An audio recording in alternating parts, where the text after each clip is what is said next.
Praise the Lord. எல்லாம் நல்லா இருக்கீங்க. இன்னைக்கு கர்த்தருக்குள்ள எப்போதும் சந்தோஷமாக இருங்க. ஏசப்பா அது எப்போதும் விரும்புகிறாங்க. இன்னைக்கு கூட ஏசப்பா சொல்கிற ஒரு வார்த்தை என்னன்னா, பயப்படாதே, அவன் பயப்படாதே, நான் உன்னோடு கூட இருப்பேன்.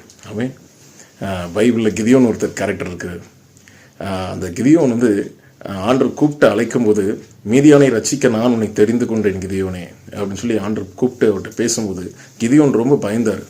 ஆண்டவரே, நான் என் குடும்பத்தில் எல்லாரும் காட்டிலும் நான் ரொம்ப சிறிய கோத்திரம், ஆண்டவரே என்ன தெரிந்தெடுத்திருக்கீங்களே, நான் எப்படி நான் போகிறது அப்படின்னு சொல்லி ரொம்ப பயத்தோடு கலக்கத்தோடு இருந்தார். ஆனால் ஆண்டவர் அவரை பார்த்து சொன்ன ஒரு காரியம், நீ இருக்கிற இந்த பலத்தோடு போ, அனுப்புகிறவர் நான் அல்லவா அப்படின்னு சொல்லி சொன்னார்.